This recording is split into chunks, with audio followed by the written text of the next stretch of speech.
e as dificuldades acabam sendo as mesmas. Então nada acontece de graça na saúde, na educação. Tudo é produto, tudo é consequência de um processo ideológico, de uma proposta ideológica começada a colocar em prática lá em Brasília e que se dissemina pelo país todo. Então o sucateamento dos hospitais públicos é consequência desse processo ideológico. As dificuldades dos universitários é consequência do processo ideológico em todo o país. Começou com o Fernando Henrique Cardoso, é verdade. Um pouco antes com o Sarney, com o Collor, sei lá. Não é? Mas que vem se aprofundando de lá para cá. Então, as grandes dificuldades que nós temos hoje, vamos colocar no papel e começar a fechar a nossa fala. Falta de pessoal. Falta de pessoal, falta de profissional, falta de técnico. Não é profissional especialista, altamente especializado, não. É falta de técnico de enfermagem. São importantes. Mas não são necessariamente profissionais super especialistas. Não é? E nós temos dificuldade em quase todo o país. A falta de financiamento, idem. As dificuldades de contratualização, idem. Mas vem cá. Isso tem gerado alta rotatividade de mão de obra. Isso tem gerado precarização da força de trabalho. Isso tem gerado dificuldade na resolutividade do serviço prestado, porque quando você tem uma rotatividade muito elevada, você compromete a resolutividade do serviço. Então, qual a solução para isso? Qual a solução para isso? Nós estamos dizendo que a solução para isso tem que ser alguma medida que não estimule ou que não permita a continuidade da precarização do trabalho. Mas a EBSER é exatamente isso. A Empresa Brasileira de Serviços Hospitalares é uma empresa criada pelo governo federal, e aí bem claramente, nós não cometemos equívocos primários. Nós não estamos aqui para dizer que a EBSER é igual à Organização Social e OCIP. Não é. Organização Social e OCIP, conceitualmente até é. Mas a Organização Social e OCIP são empresas privadas que são contratadas pelo poder público para administrar o serviço público, e a EBSER é a empresa pública, é verdade, continua sob o jugo do poder público, é verdade. Agora, é de direito privado, e aí começa o problema. Primeiro porque vai ter absoluta autonomia para contratar quem quiser. Segundo porque essa contratação vai se dar por CLT. Terceiro porque vai ter autonomia, inclusive, para definir os rumos da formação profissional. Quarto porque vai ter autonomia para comprar quem quiser, da forma que quiser. Ora, gente, esse é o quadro que nós temos hoje e que não está dando resposta. Essa é a situação que nós temos hoje nos hospitais universitários, que nós não está dando resposta. Temos hoje em quase todas as universidades fundações de apoio, que não deixa de ser o EBSER, em certa medida. Que tem lá toda a autonomia para fazer o que quiser. O que aconteceu nesse país com as fundações de apoio? Todos nós sabemos, vocês sabem. Fisiologismo, clientelismo, diferenciação, precarização. Aí disseram, vai ser diferente. Não, vocês acham que vai ser diferente? Vamos falar sério. Eu estava debatendo uma vez com um companheiro meu do partido, e eu sou do Partido dos Trabalhadores, para ficar bem claro que ninguém pensa que tem aqui um adversário do governo, um inimigo do governo, amigo do... Não, sou do Partido dos Trabalhadores, bem claramente. Eu estava discutindo com um companheiro do partido, ele é secretário de saúde, e ele defende a EBSER e Fundação de Direito Privado. Mas, Júlio, você me conhece? Você nos conhece? Você acha que nós, na gestão, vamos fazer clientelismo com a EBSER, com a Fundação? Você acha que nós vamos fazer fisiologismo? Você não confia na gente? Não dá para comer. Vamos ao seguinte. Vamos admitir que vocês sejam corretíssimos, eu acredito que sejam super sérios, acredito que sejam. Tá bom.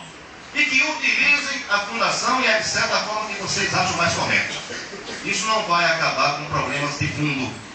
Isso não vai acabar com o fim da estabilidade do trabalhador da educação, que é para nós absolutamente sagrado. Não há possibilidade de termos nesse país uma educação, seja ela de qual grau for, como a gente aprendeu a defender historicamente, sem ser com trabalhadores de carreira, sem serem trabalhadores valorizados, sem serem trabalhadores totalmente dedicados ao serviço da universidade. Não aconteceu, o Jefferson não permite isso. Tá certo? Eu vou mais longe. A EBSER e a Fundação de Direito Privado são irmãs siameses. Na hora que for entregue a algum gestor que queira utilizar para fazer tudo de ruim em termos de patrimonialismo e ideologia, vai fazer. Porque a EBSER e a Fundação de Direito Privado, elas permitem que você está evitando a qualquer hora. Acaba essa história. Tem um negócio da lei aqui, para demitir tem que abrir não sei o que. É uma conversa fiada. Já existe jurisprudência do Superior Tribunal do Trabalho.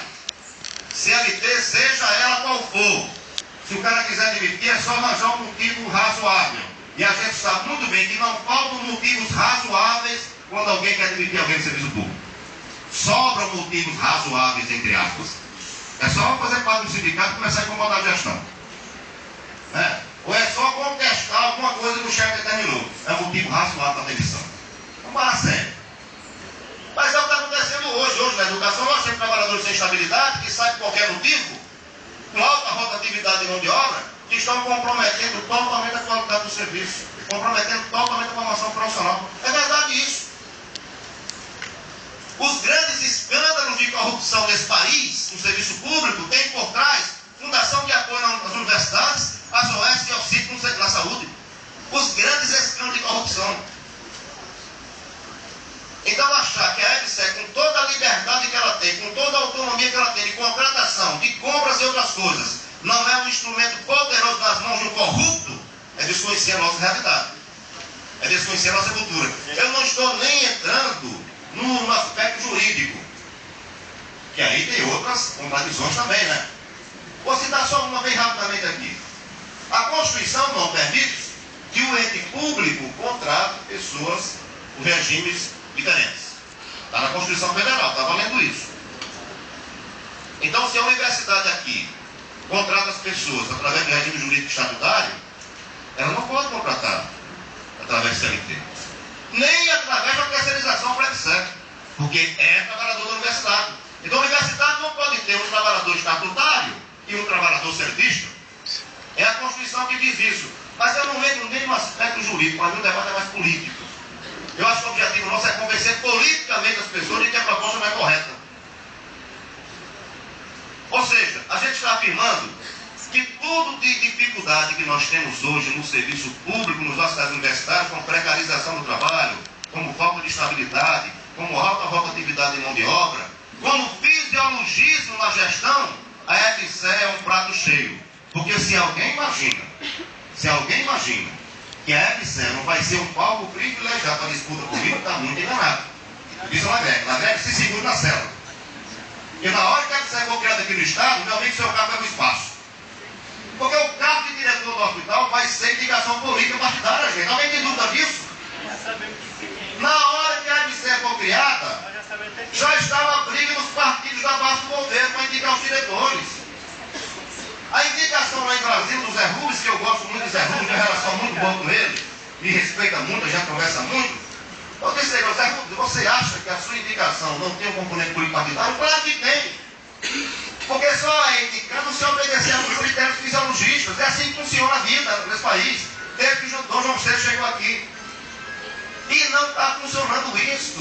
Isso está sendo um câncer no serviço público. E a gente está defendendo a criação de uma empresa que é um prato cheio para esse tipo de coisa. A EBSER vai ser uma disputa político-partidária, que gente vai provocar carro. Salários elevadíssimos, né? Utilização fisiologista para atender interesses de grupos organizados, contratação de quem quiser. Não, mas está lá escrito na lei que vai ser concurso público. E a gente acredita nisso. Ora, se atualmente, sem a EBSER, com a obrigatoriedade de concurso público, os caras pulam o concurso de todas as formas possíveis e imagináveis, imagina com a EBSER com autonomia. É óbvio que até podem fazer seleção simplificada. Mas é óbvio que o peso da indicação política vai ter como deixar isso. Então nós estamos dizendo que nós não temos o direito de pensar para resolver os problemas que são reais na universidade, nossas universidades. Nós não temos o direito de pensar numa proposta que de um lado não se contraponha a tudo que a gente está enfrentando de dificuldade de fundo. E que de outro venha fortalecer todo esse quadro que está colocado aí. E a ABSE é o fortalecimento do fisiologismo. A ABSE é o fortalecimento da indicação política. A ABSE é o fortalecimento do patrimonialismo. Para quem quiser fazer. Não estou dizendo aqui que os nossos amigos aqui vão fazer isso. Mas para quem quiser fazer, é um prato cheio. Está lá toda a condição colocada. Para encerrar, nós também não estamos somente fazendo a crítica. Nós estamos dizendo que o problema existe, que as dificuldades são reais, que a ABSE não dá resposta nem resolve, mas nós temos a obrigação de apresentar alternativas também. E para nós a alternativa passa por algumas questões básicas. Por exemplo, faz 6 anos no Conselho Nacional de Saúde, desde que eu era presidente do Conselho, que nós estamos defendendo que os serviços tenham autonomia administrativa e orçamentária. O Hospital Universitário de Cuiabá tem que ter autonomia administrativa e orçamentária. A contratualização do Hospital Universitário de Cuiabá com o município é apenas parte do que a gente defende. Para essa contratualização ser efetivada plenamente, o hospital tem que ter sua comprometida. Ele tem que ter a garantia dos recursos para viabilizar isso. Ele tem que ter autonomia administrativa para isso. Mas mais ainda, nós estamos defendendo que os hospitais universitários possam ter autonomia, inclusive para contratar profissional. Inclusive para isso. Alguém pode dizer absurdo? Não, é absurdo não.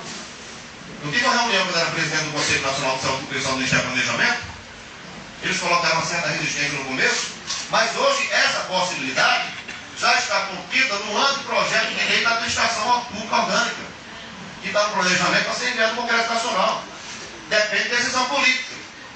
Então, ao invés do governo pegar os tubos de dinheiro que tem aí para entregar para empresa de direito privado, que vai ser administrado por grupos privados, por pessoas ligadas a grupos privados, como é o seguinte, pega esse dinheiro e dê para a direção do hospital.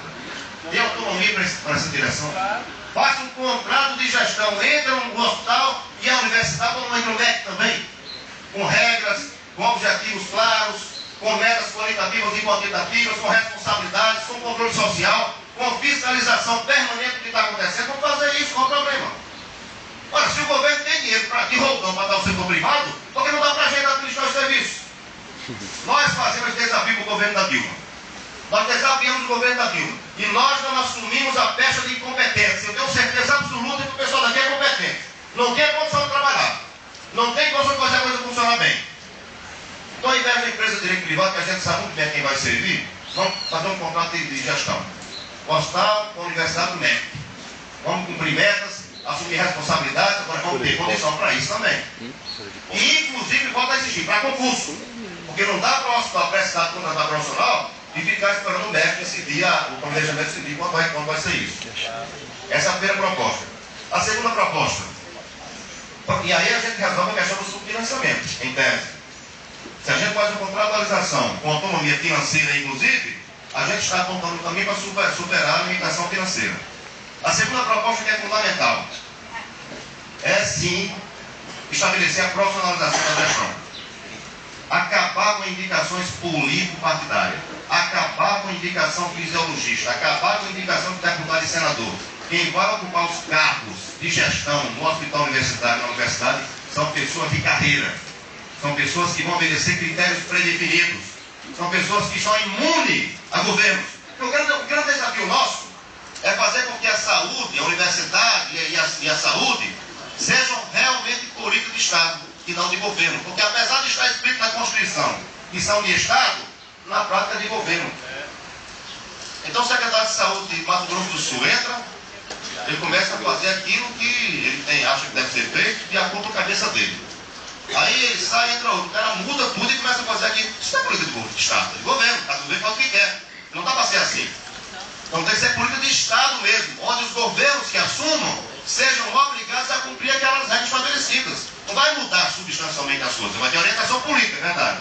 Mas não muda estruturalmente o sistema. E a terceira coisa, nós achamos fundamental, é criar uma carreira única para todos os servidores da universidade e para o SUS em todo o país. Uma carreira com critérios únicos, onde se privilegie, não ter mais indicado, mas onde se dê condição, por exemplo, ao processo de interiorização dos profissionais, onde se valoriza a qualificação profissional, onde se valoriza a dedicação exclusiva. São instrumentos simples de serem colocados em prática que dependem unicamente de decisão política e que a disseram não contemplam. Alguém perguntou a mim, eu estava debatendo em algum lugar, não sei onde foi, e alguém perguntou a mim, Júlio, vem cá, como é que fica a situação, para concluir, viu, meu caro? Como é que fica a situação dos servidores que porventura não vierem aderir à FCE? Falei, vai depender muito de cada situação. Vai depender muito de cada situação. Porque a FCE é uma proposta que está inserida em setores do governo que apontam para o fim da figura chamada servidor público. Vamos ter bem claro isso. Tem gente dentro do governo da Dilma que defende o fim do servidor público. Que servidor público deve ser apenas aquelas áreas, né, que os brasileiros já deveriam. Então, vamos ter bem claro isso. Então, dependendo da situação, o trabalhador que não adira à FCE, ele pode ficar no limbo. Porque se a FCE assumir a administração do Hospital Universitário de Cuiabá, a FCE vai dizer o que vai querer. A FCE vai dizer qual é o trabalho que ela quer, qual a relação do trabalho que ela quer, quem vai ser o diretor, quem vai ser o vice-diretor. A FCE vai definir tudo isso.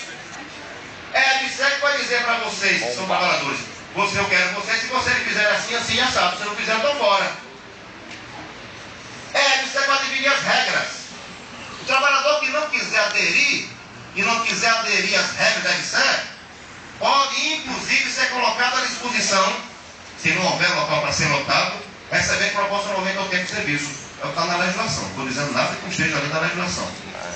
Ou seja, em relação ao trabalhador, a situação de profunda instabilidade. E a gente tem que ter muito cuidado, concluindo, porque o discurso que aqui lá vai exatamente o inverso. Vai ter gratificação maior para todo mundo, vai ter salário maior para todo mundo vai ganhar melhor. Eu pergunto, ô cara pálida, por que vocês têm tanto dinheiro para pagar melhor o pessoal da FCE, para o pessoal que paga não precisa não? Mas por quê? Resumindo a história, é decisão política, é decisão ideológica, e nós temos que estar muito convencidos do que a gente quer e do que a gente defende. O que está em jogo não é só o nosso emprego, não é só a população que precisa do serviço. O que está em jogo é um projeto de Estado para esse país. E um projeto de Estado para esse país, naquilo que a gente aprende a defender, não contempla de jeito nenhum proposta como a tal da FCE. Muito obrigado.